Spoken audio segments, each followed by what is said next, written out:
Welcome back, Tiger fans, to Rockin' Radio's football podcast. I'm Nate Edwards. That's Brandon BK Kiley. This is Before the Box Score. Welcome to Rivalry Week. Welcome to Arkansas Hate Week. Your most hated rival that's not Kansas. It's Arkansas. We are here. It's the last game of the regular season. BK, how are you doing? I'm doing great. It's a great season. Nate, the other day I was on Sports Reference looking at the Missouri Tigers page and just sorting by winning percentage of the history of the program. It's like, man, it's really nice to see how high up Missouri is this year on that list. So it's a good day to be a Tiger, and it's good to be with you. It is good. It's a good day for everything. It's also Thanksgiving week, which I know you don't give a rip about, but it is my favorite holiday. So there's just lots of good things happening this week. Let's talk about Florida real quick, because remember, we did win that game. Missouri won the game. We won 33-31. And I did the Beyond the Box score, and there's one little nugget that stood out to me, because we talk about havoc, right? Blake Baker, havoc defense, right? You got to create those explosive negative plays. They haven't really been doing that this year a whole lot, which is fine, because for the most part, they've just been competent. Yes, the routes aren't always accurate. No, the tackling is not always there. But for the most part, it's just a good defense. There were 5 tackles for loss on Saturday. Do you know how many came from the defensive line, BK? I saw your piece, so I do know how this went on Saturday, but go ahead and tell the good people. So we ended up in a situation where the defensive secondary had more tackles for loss than the defensive line, because Chris Abrams-Drain had 2 and Jalen Carlisle had 1. 2 plus 1 is 3. And your defensive line did not have 3. And of course, your linebackers, you don't have Tyron Hopper, you don't have Chad Bailey. So the situation was very unique. The conditions were perfect for a weird stat like that, but it's not very often you see the defensive secondary lead the team in tackles for loss, especially with the caliber of defensive line that Missouri has. Yeah, that is not the way you draw it up, to say the least.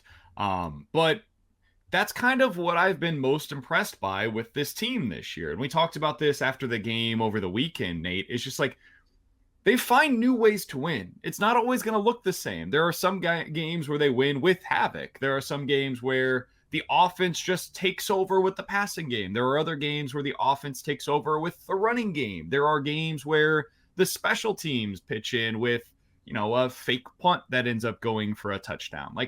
Every week it feels like it's something new as to the way that they are winning. Now, the style of game that they're winning is mostly the same in terms of them scoring 30 plus. Mm-hmm. But the way that they get there, the way they go about it, both offensively and defensively, is incredibly different depending upon the week, depending upon the matchup, and depending on what they're able to exploit over the course of the first half of the game. Yeah. It's a student who has studied all year and, doesn't have it maybe didn't cram the night before, but you put them anywhere in their classes and they're going to have an answer. And that's the benefit of having an old team. That's the benefit of having an experienced quarterback. That's the benefit of a coaching staff who's been doing this for the fourth go around now. Yeah, they might not have their A+ stuff. Hell, they might not even have their B+ stuff, but they've seen it before. They got a pretty good idea of how to handle it. And experienced teams, experienced quarterbacks, experienced staffs, they can find a way to win against opponents that they're used to and situations that they've seen before. It's simple stuff. Sometimes we overreact to recruiting stars and new tactics and schemes and new offense and new types of defense. Sometimes it's just, hey, you've seen it before, you've done it before, you're ready to go. You know what one thing is for me that kind of stands out in this regard? Remember early on in the season, we were like, man, Missouri's third down defense is really a problem for them right now. They've really turned that around in recent weeks. That it's not perfect by any stretch of the imagination, but it's gotten so much better. And when they get into third down situations, they have specific packages that they're going to now. Philip Roche is just a regular piece of what they're doing defensively. And he knows exactly what his role is. I'm coming onto the field and I'm blitzing the hell out of the quarterback. That's it. That's the only role that he has on the team, but he knows it. He does it very well, and he goes out there and finds a way to make plays a lot of the time. So those are the kinds of things that it took 4 or 5 weeks for them to really figure out, okay, how do we get this defense going on third down? But once they did and they figured it out and they got it on back on track, it's for the most part, gone pretty well for them over the last, 5-6 weeks of the season. So that's just, it's one symptom of overall what you're talking about there with him finding answers as the season continues to progress. Absolutely. Very impressive win. I watched it a third time. I watched it live. I watched it for beyond the box score purposes. And then the other day I was like, you know what? I'm watching this thing again. Still has it, man. Your heart still starts going fourth quarter. It's incredible. Wasn't a perfectly played game, but the emotions, the ups and downs, the excitement, he still got it, man. And go ahead. Who's your favorite player to watch that you weren't sure if that was going to be the case about this year? Like, I'm taking away, let me put a disclaimer on here. You're not allowed to say Luther Burden. You're not allowed to say Cody Schrader. Okay. But outside of those guys, who's the guy that, because you watched this game, 700 times, that you have left this season through 11 games saying to yourself, man, I just enjoyed the hell out of watching that guy this year? So my choice is a little bit on me because I might have given up on this guy heading into the season, but it's Mookie Cooper. That's a good one. And, he's not getting targeted 12, 13, 14 times a game. He's not having 8 or 9 catches for 100 yards, but he has some clutch catches. And for being a smaller guy, I should say, he blocks his ass off. Like, and we saw it during the Theo Weiss catch and run, but he is active in the blocking, and he is a willing blocker. And even if he's going up against, a safety who's got a couple inches on him or a corner who might be a little thicker, like he is a willing blocker. And I appreciate that he is doing that. He has found a role. He is clutch and timely in his catches. And he's a warrior, man. He's out there doing what he's got to do to have the team win. And so because I wrote him off a little bit, and I'm sorry, Mookie, and just he is better, that would be my guy. Who would be your choice? I've got two of them. They're both on the defensive side of the football, and they're both really good players. So, like, it's not shocking that these guys have been good this year, but at least for one of them, I didn't think he had a great year last year, and so I'm just really happy with the way that it's gone for him. So the one that I was just mentioning there by me being kind of underwhelmed by him in 2022 was Darius Robinson. Mm-hmm. I didn't know what this was going to look like with them moving him out to defensive end for much of the season, him trying to kind of learn that new role, him coming back after what was a weird season. He had some injuries that he was trying to battle through. He comes back for the 5th season, and everybody knows what kind of a talent he is. It was just a matter of, like, how many times have we talked about this? The guy walks off the bus and you're like, holy hell, that guy. How do we block him? Who has that individual? Because we need to make sure he doesn't touch our quarterback at any specific amount of time. That guy's amazing. And that's what he's been this year. Like, he is just a complete game wrecker. So I have enjoyed the hell out of watching him get himself back on track and really have the breakthrough season that we've all been waiting for. That's been a lot of fun. And he's such a great representation of the team. Like, after the game the other day, he was like, I got to be better. That's so good. I have to improve. They just had like this amazing win. It's senior day, like the last time that he's probably going to be playing at Faroe. And he's like, yeah, we gave up 31 points. I have to be better. Yeah. It's so Darius Robinson. So that's one that immediately came to mind. And then the other, and I think he's been one of my favorite players from start to finish this year, is Chris Abrams-Strain. Yeah, dude. It's awesome. God. He is just so freaking good, and he's locking everybody down. He just accepted an invite to the Senior Bowl, and I hope he absolutely shows out there.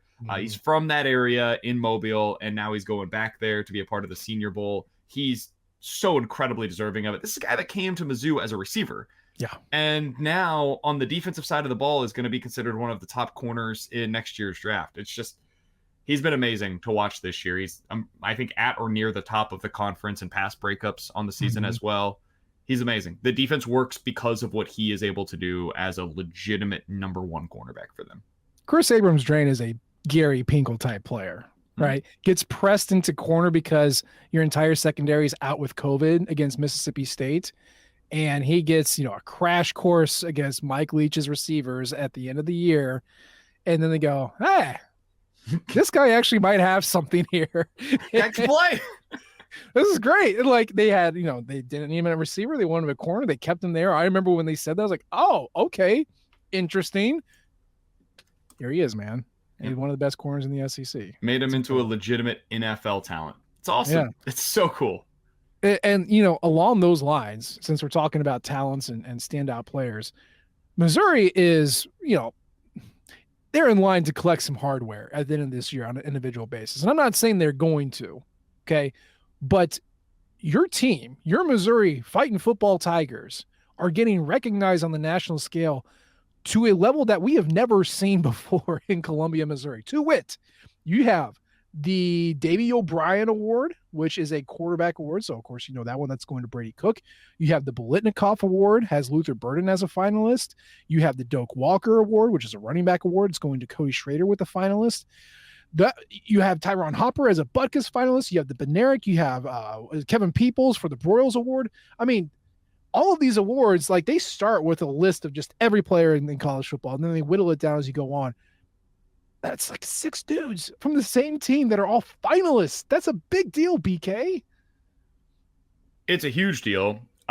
Missouri is the only team in the country with a finalist for all of these awards that you're talking about here. Like Joe Moore, Doak Walker, Davey O'Brien, Bolitnikoff, those four, that combo. There's only one team in the country that has those nominations that are still up for grabs, and it's Mizzou.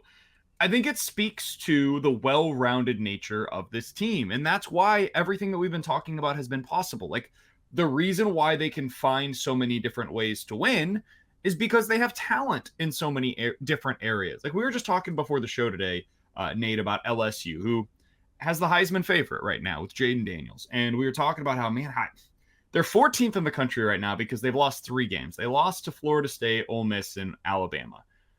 If they had a competent secondary this year, if they had a competent defense where they just had talent on that side of the ball in any way, you don't lose 3 games. You probably lose 2. I mean, they lost respectable opponents in Florida State and Alabama. Those teams very well could make the college football playoff this year, but shouldn't have lost that game against Ole Miss. And it's because they're not as well-rounded as Missouri is this year. They've got a player on their team that is better than anything Missouri has to offer. They have 2 receivers on their team that are like basically at the level of Luther Burden, but they don't have the well-rounded nature to it. They don't have anything defensively. So for Missouri to have the O-line, the defense, the secondary specifically, that's where this season becomes really something special to watch. And when you look over at like the SP Plus rankings, you can see that Missouri's 15th offensively and 32nd on defense. They are a very well-rounded team in a way that you need to be if you're going to do something meaningful. Yeah, putting all your attribute points into scoring, it gets you a decent amount. It'll win you games, but there's going to be a game where you can't score, and then what? And then the same thing, like Iowa. If you put all of your talent on defense, sure, you might have a couple shutouts. Sure, you might score some touchdowns. Sure, that's going to happen. You're going to come across an offense that's going to score on you, and then what? That's always the problem with college sports. So, yes, it is better to be well-rounded. You could probably make a bigger breakthrough with one or the other being elite over the other side. But you want to win games, man, you got to be able to do both, because there's going to be a time when one of those just forgets to show up or isn't as good as it should be. So, I don't have an inside track on who's favored for any of these awards. Hardware is hardware. It's all cool. Like, I'm sure each individual would love to win, but like, getting this far and being a finalist speaks volumes, not only to the individual performance, but to your team, to the football team. So like, it's great. It's great because it is the ultimate team sport. Hey, you know what else? Other good news we had? Flipmas came early, and Eli Drinkwitz was talking about it on Twitter. Missouri got themselves a little recruit this week, and not only was it a new recruit, but they flipped it from Coach Prime's Colorado. So you had this guy named Talon Chandler. He is the 5th best center in the country. He's the 14th best player in the state of Missouri. He's currently playing in Nevada, Missouri, not Nevada, Nevada. He is from Nevada R5 High School.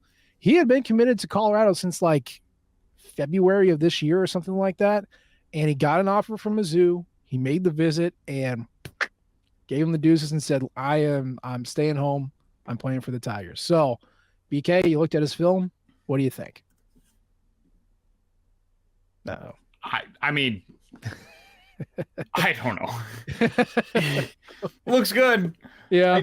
It's impossible to break this film down, dude. Yeah. Like, the transition from where he's at right now to the SEC is I mean, unlike just about anything that you'll see, it's huge. It's just absolutely mad. He's going up against guys right now that I don't know if any of them are going to play at the collegiate level. And that's no shot against anybody that he's going up against, but it's just really hard to make any sort of sweeping generalizations about what he's going to be at the next level based on his high school film. Now, that being said, it's kind of like when, like, I'm a Chiefs fan. If the Chiefs draft somebody from an FCS school, I don't need to know who the player is or what their number is. If I pop on some of their film, I should be able to watch the film and say to myself, that's the guy they drafted because he's just better than everybody else, right? And if you did that with Chandler, you'd see that where you don't have to know where he's lining up. You could do like the blind test, and I guess that would be difficult to see. You could do the I don't know which number he is, pretend like I have no previous knowledge of it. That's the guy that is definitely going to be at the Power 5 program. So you can see it. The talent's there. There's no doubt about it. And if you're looking for a reason for optimism as to why he's going to be able to transition to the next level, he did live in St. Louis for a little while. He trained in St. Louis for a while. He went up against Jakai Lang, Mizzou commit, that defensive end. So, like, he has some history of going up against guys that are Power 5 competition. It's just the current players that he's going up against are not that, for better or worse. Yeah.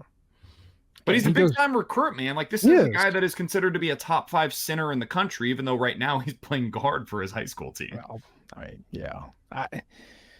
look, getting a center obviously is very important and very difficult to do. And even, let's say he was even still in St. Louis. Offensive lineman, notable for not starting as freshman. That's kind of a thing, especially in the SEC. So there was no urgency to start him next year, especially with Connor Tollison coming back. He's got time to grow into it. But yeah, I mean, it's just like you said, it's the competition. He is Nevada R5. Okay. Like, I'll give him credit. Do you know how many kids in the Rivals era, so like 2000 to present, how many kids from the state of Missouri who attended an R 1, 2, 3, 4, 5 school have ever been ranked by Rivals? Do you know how many? I have no basis for this. 3, 5, 7, 3. So Taylor Chandler is the 4th. There we go. There were 3. There you go. In case you are curious, you have to go back to 2016. Chase Allen, who was a tight end out of Nixa R2. Of course. 2015, you would have to look at Alec Murphy, the running back, also out of Nixa R2. Nixa R2 must have been cleaning house for 2 years with those two guys on there. And then the only one before that, you have to go all the way back to 2009 when Tyler Evans, who was an offensive guard out of Stratford R6. But those are your 4 guys who have ever been attending a school that is R in Missouri and been ranked by Rivals. Do you know what the R stands for, by the way? I don't. I'm mad that you just asked me that. What is it? So there's 2 different types of schools. And remember, you're the city kid. I'm the rural kid. So it's okay. I got this up on you. Is it rural? It is. It is very. Okay. So you can have 2 schools with like 2 letters. There's a C, which means consolidated, and R, which means reorganized. So it's when, like, if you're in an area where there's like multiple schools, but not enough kids, not enough teachers to attend them, sometimes the voters will choose to consolidate, which is a C, or sometimes the state goes, we're going to reorganize you guys into 1. So if you got the C or the R, that's what that means. And the number is how many times that's been reorganized. Really? Yes. So it kind of gives you an idea of how small some of these places are when you're at an R5. That says that you have been reorganized multiple times by the state of Missouri. So again, smaller population sets tend to not have a lot of talent coming out of it just because it's a smaller set. But you get someone like this, hey, it's 2023, baby. We're going to find you. Rivals, 247, they're going to find you. Right. And Mr. Chandler is good enough to be found. And as I say to everybody, I hope you sign on the dotted line in December. We'd love to have you. That's great. Attention, Mizzou fans. Have you always wanted to support Mizzou's NIL initiatives? Have you also wanted to support local Columbia businesses? And have you always wanted to make fun of the Tennessee all at the same time? Well, now you can do all 3 of these things in one foul swoop by purchasing Rock M Radio's first ever t-shirt, introducing the Tennessee State Champs. we collaborated with 573tees.com, a local t-shirt printing shop in downtown Como, to come up with this fun design of a t-shirt that celebrates Mizzou's 4 wins over all of the major Division I FBS football schools in the state of Tennessee.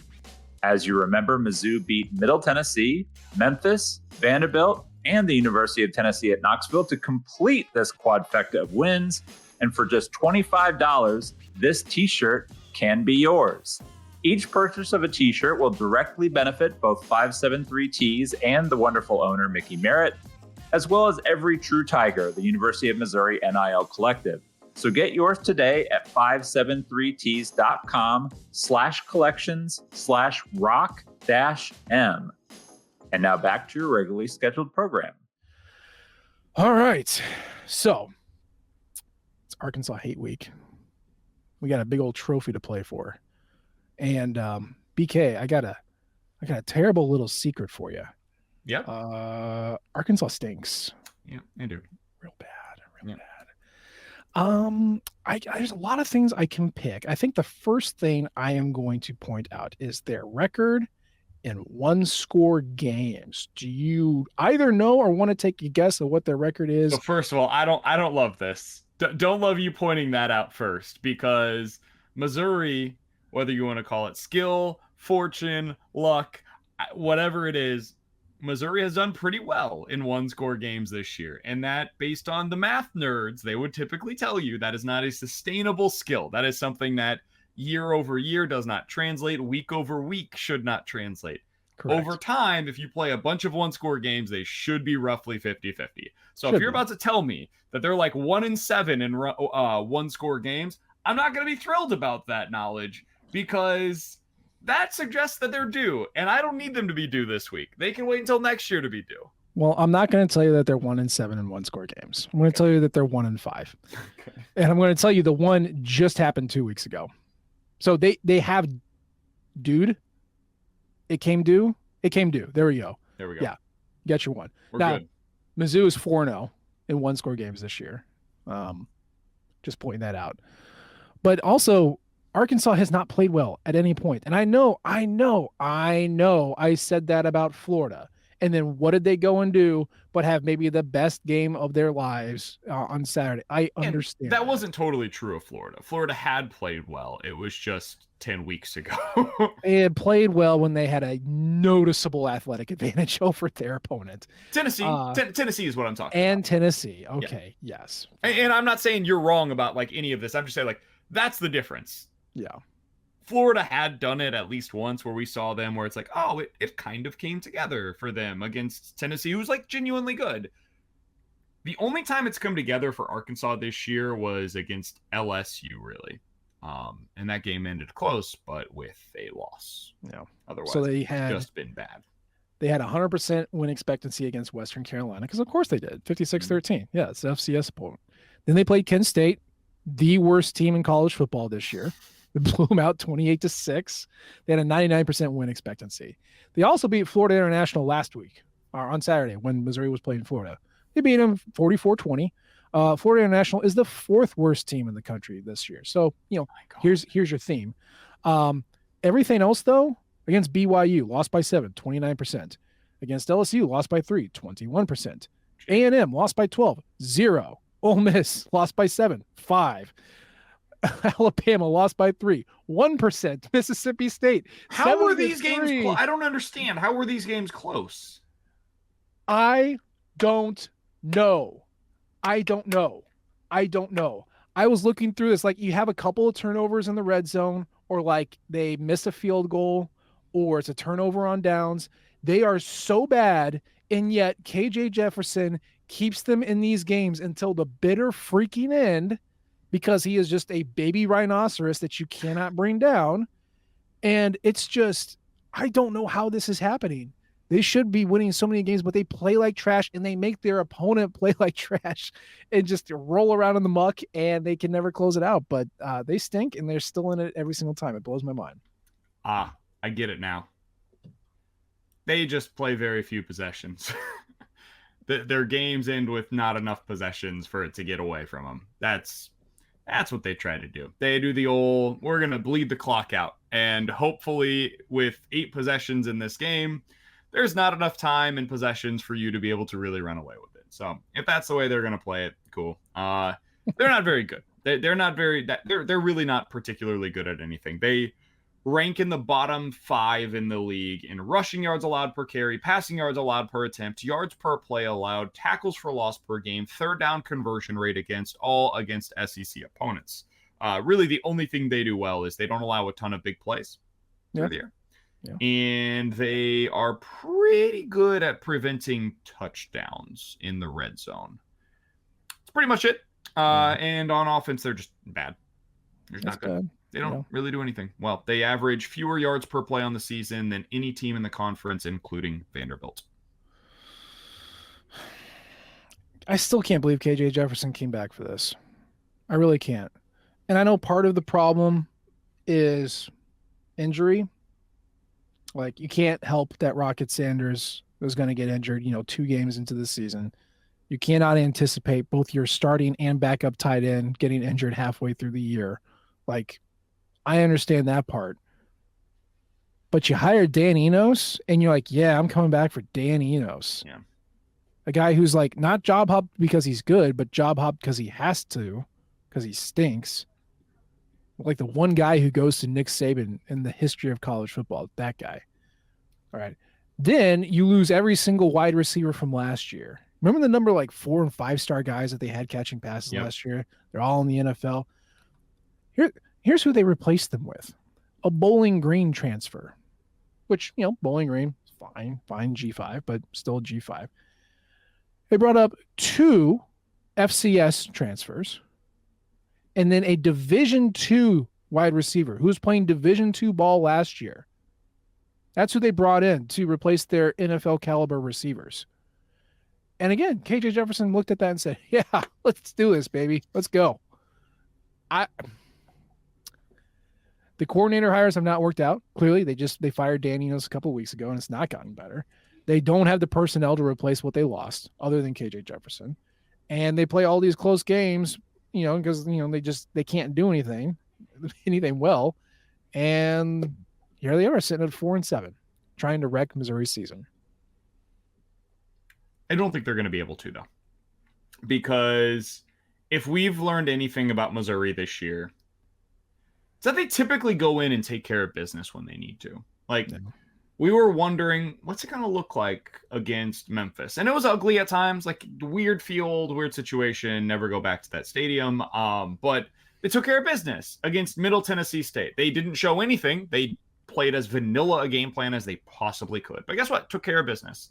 Against Kentucky, weird start, super weird start, man. Mm-hmm. Scared the hell out of everybody. Yep. Took care of business and just made them look silly for the rest of that game. South Carolina took care of business against Tennessee. Oh boy, maybe the most take care of business of all take care of business games.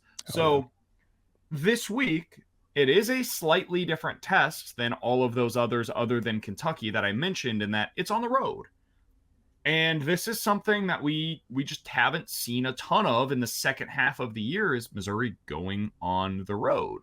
So I will be curious to see how they react to that. I think it could be something kind of similar to Kentucky, where maybe you get down 7-0 early, but I do not fear this team showing up in a game like this. I think they will. I think they are highly, highly incentivized to win this one.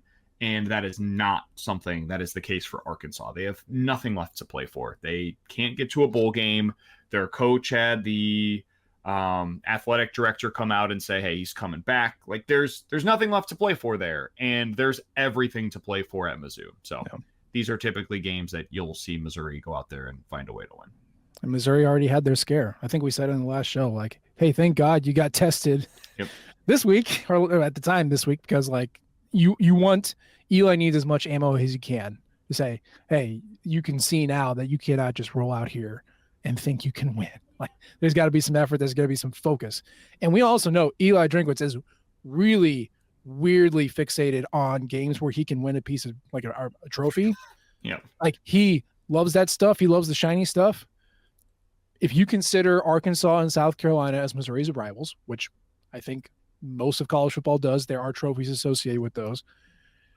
He is 6-1 in rivalry games since he's gotten here. The one game he lost was Arkansas in 21, but he is owning them outside of that. And if he likes, shiny stuff, go get your bauble, baby. Like go win this game and get your trophy. And it's a big one too. So I feel confident.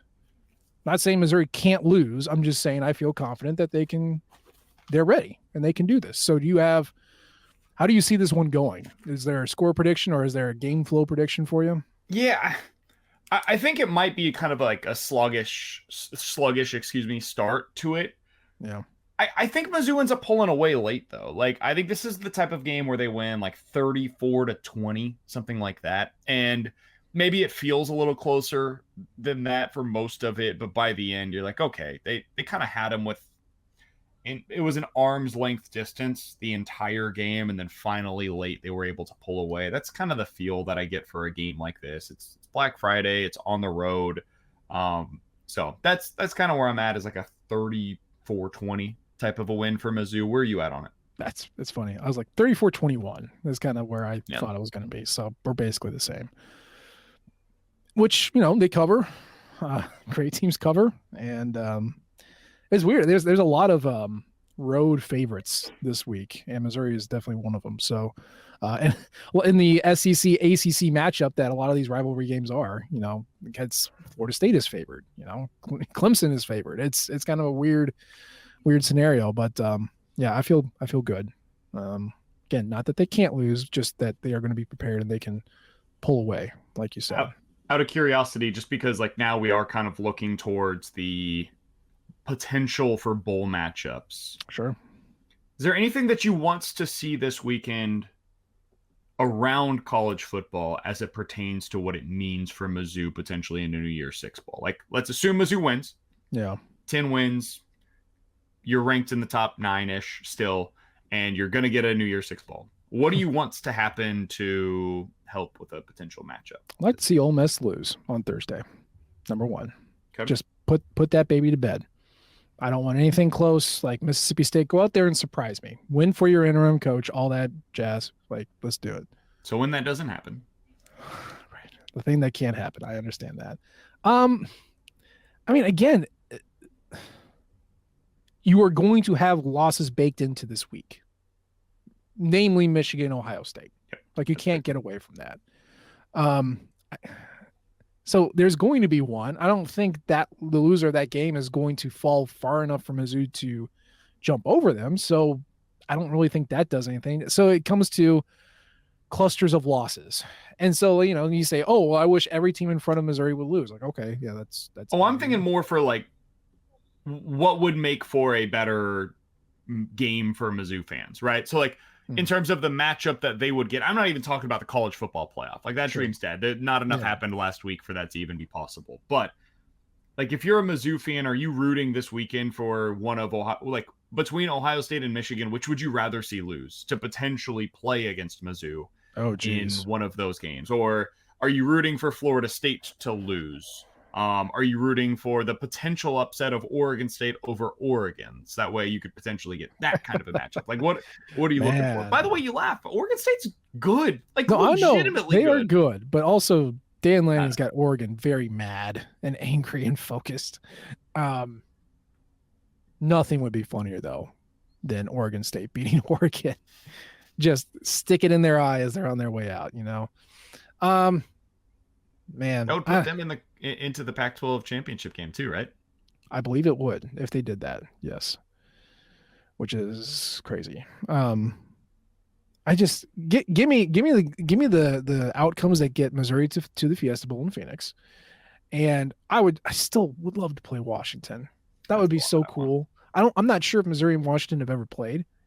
They share a guy. Gary Pinkel was the OC at Washington before he was the head coach at Toledo. Then he came to Mizzou, so there's a fun little tie there. I'm sure Gary Pinkel will be brought up all week if that was the case. I love that matchup, and I don't know how we get it. I don't know how we guarantee it, but that's what I want. You say, you're going to get an Ohio State. Oh my God, no. Get a Penn State. Ooh, I'm curious. I like that. But I would love a Pac-12 team. I'd love to be out in Phoenix in the Fiesta Bowl. Whatever needs to happen there, make that happen. What about you? First of all, they have never played before. Mizzou and Aha. Washington, no previous matchups in their God, make it respective happen. histories. That's my ideal matchup. That's the one that I want to see so badly. I don't know how many Washington players like on the offensive side of the ball ended up playing in that Yeah, game. Penix would stand out. Yeah. I hope he would play. Sometimes the quarterbacks, at least in matchups like that where it still kind of has some meaning, they typically end up playing more often than you'd expect. It's the receivers that I don't know about them. I would like to see Washington. I would be okay, I suppose, with Penn State. I think what they're gonna do though, I think Mizzou's gonna end up getting Texas, and I'm gonna be mad about it. It's so infuriating. Because I just don't have interest in watching. I mean, I will, don't get me wrong, but Number one thing that I would prefer. That was our last bowl, or it was last Barry Odom bowl game. That's not that long ago. Number two, they're going to be in the SEC next year. Exactly. That's the thing that's frustrating is like they'll sell it as the current SEC versus the future SEC, but like I'm going to see that game within the next few years. I'm good. I don't need that right now. I would rather see Mizzou against whichever Big Ten team ends up in that bowl. Washington, maybe Florida State, depending on how they look with their backup quarterback. But like those kinds of matchups where it's just more offense, man, more fun, name brands, more offense, more fun. Yeah, I agree. So Florida's backup quarterback threw it like 25 times. I only had 13 completions, so I don't know. That's going to be tough. Yeah, but that was against North Alabama. Whoops.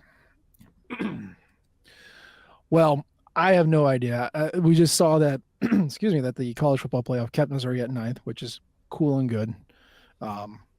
So there's a huge slate of games this week. Obviously, it's Thanksgiving, Black Friday, Saturday. They got games the entire time. So feast on that, feast on the food. It's going to be a good time. Let's talk about something that's not going to be a good time. BK's got a message for you all. Take a knee, sit down, have a listen. I want to drink some water. Yeah, it'll be quick. It'll be brief. We can talk about it a little bit more over the weekend, but my last week as a full-time host with my guy, Nate, I will be leaving Rock M. This has nothing to do with Rock M. It has everything to do with family time. When we had baby Luca, I told Nate, hey, we're going to see how the season goes, see how the time constraints end up. And if things go kind of the way that parents typically suggest that they do, probably be stepping away at the end of the year. This will be my last season doing this thing full time. And it did. Turns out I would like to be there for bath time on Sunday nights. And when the family has stuff to do during the week on a random weeknight where it pops up, I want to be able to go to that stuff. And on Saturdays, I had a lot of fun going to the game last Saturday and not having to write about it. Frankly, I love doing this. It's a lot of fun. I really enjoy writing. I love doing the podcast with Nate. I'm going to miss it immensely. However, for family obligations, it just makes more sense for me to start consolidating some of the work that I'm doing. And therefore, it will require me cutting back on certain things. And in the football season, writing 4 times a week and podcasting twice a week on top of that for Mizzou stuff, it's just not something that is going to fit into my schedule any longer. So for all of those reasons and many more, this is not me saying goodbye. I will be on the podcast with Nate on Sunday for our Arkansas reaction show. If he's really lucky, he might be able to convince me to do a reaction show to the bowl game as well. But outside of that, man, this is me saying I'll see you later. And I'm probably gonna I'll do a couple of guest pieces here or there, but otherwise that post-game piece after Arkansas is going to feel real good because that is the last one that I am writing on that site. Well, look, here's the thing. This is the dirty little secret of covering sports for money, is that the season is a slog, and then you turn around and you have the entire off season. So I'm right there with you. Like, I love doing this stuff. I wouldn't be doing it unless I loved it. But the last one of the season, it hits nice. It hits real nice, and it's for them to just kick back and coast, except you're going to do it for the rest of your life in this instance. So, no, I don't know. There's only one BK. These guys don't grow on trees. With the believing of BK, we've been doing this for 4 years. We started. I have before the pandemic. 670 posts on Rock M Nation. Look at That's that. freaking insane. Look at that. That's over 5 years, man. We've been doing the show for 4. Survived a pandemic, survived multiple kids, survived a coaching search. I think that's when we first started podcasting together. And you are writing it through to one of the better seasons of recent memory. So your timing is impeccable. But again, there's only one BK, and he's tough to replace. Yeah, and, for better or worse. But you guys will find somebody that'll be great. And Nate's sticking around. Yeah, Nate, I'm still there. What else he gonna? He's got to talk Mizzou football. We can't get rid of him. Keep bringing me back. All the interesting stuff goes with you, but all the silly stories and anecdotes and odd comparisons stick around. The vegetable eating will still take place. There will be plenty of vegetables to be consumed during the off season. But we got optimistic, Nate, this year. We did, so because it was an optimistic season, so it worked out okay. But yeah, again, this isn't the end. He's not going to die. It's not. Not kids, that I know of. Kids, we still love each other very much. It's not your fault. But we're just, we're going in separate directions. He's got to take care of other things, and I'm going to be here. We're going to find someone else, and we're going to keep the podcast going. But yeah, like I said, you will be back for the Arkansas takeaways, and so that, I'll find a way to convince him to do the bowl game too. Don't worry. But that is going to be the show for this week. And second to last show for BK. So enjoy the next one that comes up. But that's it for today. As always, we appreciate the downloads and the subscriptions from you all. You can leave a comment or rate us. We love all types of feedback from you all. You can follow us on Twitter. I'm at Nate Edwards. He's at BK Sports Talk. Of course, you can follow the Rockin' flagship at Rockin' Nation and the podcasting outlet at Rockin' Radio. We appreciate you tuning in this time. We'll try to do better next time. And until then, MIZ. ZOU. Thank you, everyone, for tuning into Rock M Radio, a proud partner of Fans First Sports Network. If you enjoyed this episode and would like to see more just like it beamed directly into your personal device, just click the subscribe button below. And you can find this podcast through the Apple Podcast app or for iPhone, or the Google Podcast app for Android, or whatever app you use to listen to your podcast. We are also available on Spotify. Just search for Rock M Radio. And if you like other sports, Fans First Sports Network is a podcast network that has coverage of all other teams, Major League Baseball, MLS, NFL, whatever you want to listen and read about. It is a great network full of really fantastic podcasts. So look them up and subscribe to any and all of those podcasts. Rock M Radio will be back with more episodes coming soon. Thanks.